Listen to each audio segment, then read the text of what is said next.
है कि मनोज तिवारी जैसे इंसान को शर्म आनी चाहिए और दिल्ली मुखर्जी नगर के सभी बच्चों से उनको माफी मांगनी चाहिए। उसी रस्सी से टकरा कर के पूरा का पूरा जो है हमारा ये छिल गया, लेकिन हमें उस बात की चिंता नहीं है। तक जिन बच्चों को चोट लगी थी वो बच्चे हॉस्पिटलाइज हो चुके थे। तमाम और लोगों की मदद करते समय भी वहाँ अफरा तफरी का माहौल था। ये मनोज तिवारी जी हैं जिनका कहना है कि अभी तक यहाँ पर आग की कोई बड़ी घटना नहीं हो पाई है। वहाँ 200, 400, 500 बच्चे जल करके राख हो जाते, खाक हो जाते, उसके बाद आप वहाँ जो है जायजा लेने के लिए पहुँचते। हम लोगों ने पुलिस वालों से कोऑर्डिनेट करने की कोशिश की तो पुलिस वालों ने अचानक जो है बच्चों को दौड़ाया। वो तो ये भी मान रहे थे कि अभी कोई बहुत बड़ी घटना नहीं हो पाई, अभी बड़ी घटना होनी चाहिए थी, तब मनोज तिवारी आते, तब मनोज तिवारी जो है ये दिखाते कि देखिए अब हमको काम करने की ज़रूरत है। तो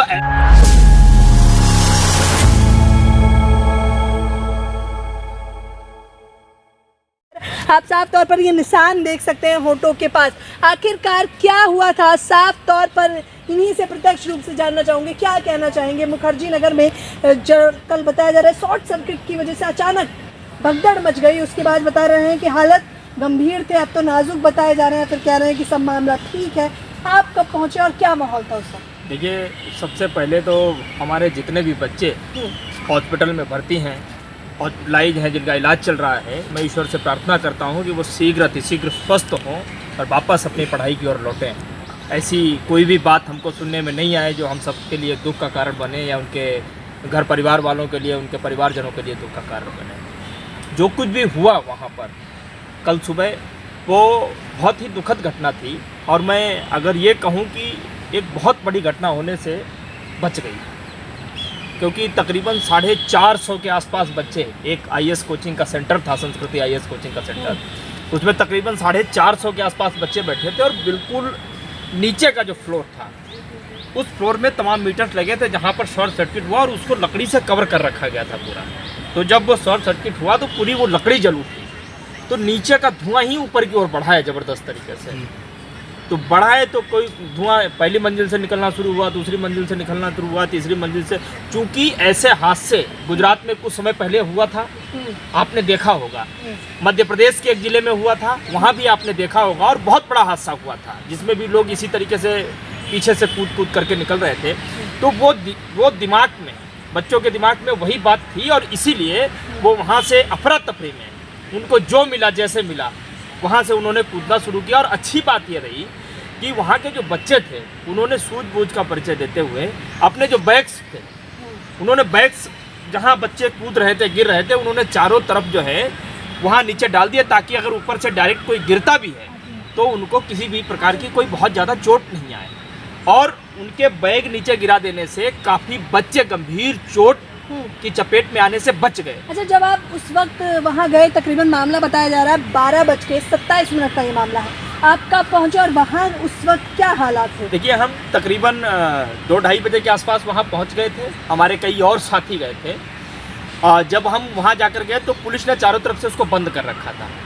वो बच्चों से भी बात करने को तैयार नहीं थे और जो ऊपर वाली बिल्डिंग थी जहाँ बच्चे इस बात की आशंका जता रहे थे कि वहाँ पर कुछ कैजुअलिटीज़ हुई हैं जो हमें नहीं बताया जा रहा है, ना हमको जाने दिया जा रहा है। तो उस चीज़ का जायज़ा लेने के लिए हम पहुँचे थे कि कोई संकट में तो नहीं है, कोई परेशानी में तो नहीं है, किसी को खाने की ज़रूरत है, पानी की ज़रूरत है, या हॉस्पिटल में किसी को इलाज की ज़रूरत है।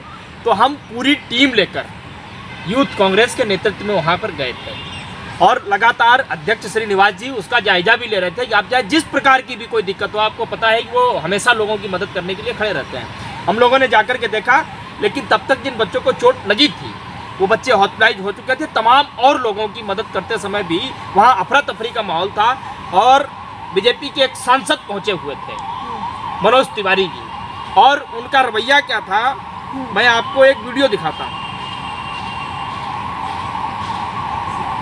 और आप उस वीडियो को देख करके, ये वहाँ के सांसद भी हैं, कि एक सांसद का जो है अपने लोगों के प्रति क्या व्यवहार होना चाहिए, क्या चिंता होनी चाहिए, ये बात आपको बिल्कुल स्पष्ट उसमें जो है दिखाई देगी। आप बता दीजिए मुझे, क्योंकि आप बता ही देंगे। वो नहीं, मैं स्पष्ट सुनाई देता हूँ। नहीं हो पाए तो अभी आपको थोड़ा सा बात, और ये अभी तो देखो मान लो बड़ी आग बुझना नहीं हो पाई, तो अभी आपको थोड़ा सा बातचीत करने दो। तो ये मनोज तिवारी जी हैं जिनका कहना है कि अभी तक यहाँ पर आग की कोई बड़ी घटना नहीं हो पाई है। तो क्या चाहते थे भाई आप? वहाँ 200 400 500 बच्चे जल करके राख हो जाते, खाक हो जाते। उसके बाद आप वहाँ जो है जायजा लेने के लिए पहुँचते हैं। उसके बाद वहाँ पर कुछ चीज़ें दुरुस्त की जाएँ, कुछ जीर्णोद्धार किया जाए। अच्छा गोपाल, आपके चेहरे पर ये जो निशान है, ये जो चोट लगी है, वो कैसे लगी? क्योंकि आप जिस प्रकार देखिए, हाँ। ये वहाँ पर जब हम मदद करने के लिए पहुँचे, हम बच्चों से बात कर रहे थे, हम काफ़ी बच्चों की मदद भी कर रहे थे ताकि वहाँ से वो निकल करके बाहर आएँ। लेकिन जैसे ही हम लोगों ने पुलिस वालों से कोऑर्डिनेट करने की कोशिश की, तो पुलिस वालों ने अचानक जो है बच्चों को दौड़ाया, और जब वो दौड़ाया तो वहीं पर उन्होंने वो जो रस्सियाँ चारों तरफ बांध रखी थी, तो उस अफरा तफरी में हमने बच्चों को रोकने का भी प्रयास किया। तो उस अफरा तफरी में, ताकि क्योंकि अफरा तफरी जहाँ होती है वहाँ हमेशा माहौल ऐसा होता है कि शांति से निपटाने की ज़रूरत होती है। वहाँ अगर आप उग्र हो गए किसी तरीके से, या पुलिस ने उग्र कर दिया या कोई और लोगों ने आकर के उग्र कर दिया, तो वो बहुत चिंताजनक बात होती। ऐसी स्थिति में जब वो हुआ तो उसी में टकरा करके हम एक रस्सी से टकराए हैं, और उसी रस्सी से टकरा करके पूरा का पूरा जो है हमारा ये छिल गया। लेकिन हमें उस बात की चिंता नहीं है, हमें चिंता इस बात की है कि जो बच्चे कूद रहे थे, जो बच्चे हॉस्पिटलाइज हैं, उनको किसी भी कीमत पर कोई परेशानी नहीं होनी चाहिए। बता रहे हैं कि किसी भी जान मान की हानि नहीं हुई है। खबरों में यही दिखाया गया। आप जमीनी स्तर पर गए, मैं भी गई थी, लेकिन आपने क्या महसूस किया? देखिए, इस बात की पहल तक जाना बहुत ज़रूरी है कि आखिर ये क्या कारण है, क्यों आए दिन ऐसी घटनाएं होती रहती हैं।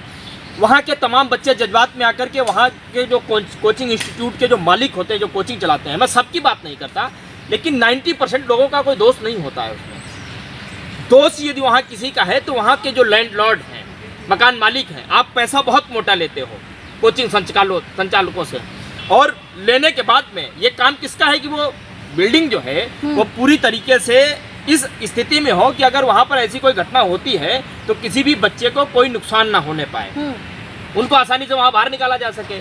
लेकिन सारा का सारा ठीकरा आप कोचिंग संचालकों को ऊपर फोड़ दो कि फीस तो बहुत ज़्यादा लेते हैं, सुविधा बहुत नहीं देते। ये मैं बिल्कुल गलत ठहराता हूँ, क्योंकि मैं मुखर्जी नगर में रहा हूँ, मैंने पढ़ाई की है। तमाम कोचिंग संचालक जो होते हैं वो बच्चों की बहुत मदद करते हैं एज ए माता पिता की तरह। लेकिन लैंडलॉर्ड जो हैं वो एनडीएमसी के लोगों से मिले होते हैं, पुलिस के लोगों से मिले होते हैं, नगर पालिका के लोगों से मिले होते हैं, और तीनों लोगों का संरक्षण लैंडलॉर्ड को होता है। इसीलिए वो कहते हैं आग लगे तो लग जाए, क्योंकि हमको कोई दिक्कत नहीं होता, हमारी तो पहुंच डायरेक्ट केजरीवाल तक है। हमारे पर कोई एक्शन लिया भी जाएगा तो हमारा कोई कुछ नहीं कर पाएगा। तो साफ तौर पर आप देख सकते हैं मुखर्जी नगर के ये जो हालात हैं, हमें गोपाल बता रहे हैं। इनका कहना है कि ये जो लोग, कुछ चुनिंदा लोग जो प्रशासन से मिल जाते हैं, फिर वो इतने बेधड़क हो जाते हैं कि उन्हें किसी चीज़ का डर नहीं लगता। आखिरकार आए दिन ऐसी वीडियोस वायरल होती हैं, उसका मुख्य कारण आपको क्या लगता है? देखिए, मुख्य कारण मैंने आपको बताया कि अगर वहाँ का प्रशासन और वहाँ के सरकार के जो सिस्टम के जो लोग होते हैं, अगर वहाँ के लैंडलॉर्ड पर इस बात की सख्ती बरतने लग जाएं कि यदि आप किसी से लाख रुपए किराया लेते हो, उसे एक कमरा देते हो कोचिंग इंस्टीट्यूट चलाने के लिए, तो आपकी जिम्मेदारी बनती है कि वो 1 लाख रुपए में ये 450 बच्चे बैठते हैं, तो उनके बाहर निकलने का, आपात स्थिति में बाहर निकलने की व्यवस्था करके दो आप। वहाँ के मीटर्स ऐसे हों, कोई तार ऐसे निकले हुए नहीं हो कि आपात स्थिति में जब कोई ऐसी घटना हो तो बच्चे अफरा तफरी में आकर के जो है उसका शिकार हो जाएं। तो ये काम लैंडलॉर्ड का है, और ये काम लैंडलॉर्ड बिल्कुल भी नहीं करता है मुखर्जी नगर में। आज से मैं नहीं देख रहा हूँ, काफ़ी साल से इस बात को कल मनोज तिवारी जी स्वीकार भी रहे थे कि जिस स्तर पर यहाँ कोचिंग इंस्टीट्यूट चलते हैं उस स्तर पर यहाँ पर सुविधाएं नहीं है, ये मैं मानता हूँ। और वो तो ये भी मान रहे थे कि अभी कोई बहुत बड़ी घटना नहीं हो पाई, अभी बड़ी घटना होनी चाहिए थी, तब मनोज तिवारी आते, तब मनोज तिवारी जो है ये दिखाते कि देखिए अब हमको काम करने की ज़रूरत है। तो ऐसे विक्षिप्त मानसिकता के लोग भारतीय जनता पार्टी में, खासकर दिल्ली में सांसद बनकर के बैठे हुए हैं, और जहां ऐसे सांसद हों वहां ऐसी घटनाएं जब होती हैं और इस तरीके के बयान, वो बहुत दुखदाई होती है। मुझे लगता है कि मनोज तिवारी जैसे इंसान को शर्म आनी चाहिए, और दिल्ली मुखर्जी नगर के सभी बच्चों से उनको माफ़ी मांगनी चाहिए, और खासकर उन माँ बाप से माफ़ी मांगनी चाहिए जिन माँ बाप ने कल मनोज तिवारी का वो बयान सुना होगा तो अभी कोई बड़ी घटना नहीं हो पाई है। मतलब क्या कल्पना कर रहे थे आप? कितनी बड़ी घटना होनी चाहिए थी आपके हिसाब से? कितने लोग मरने चाहिए थे आपके हिसाब से?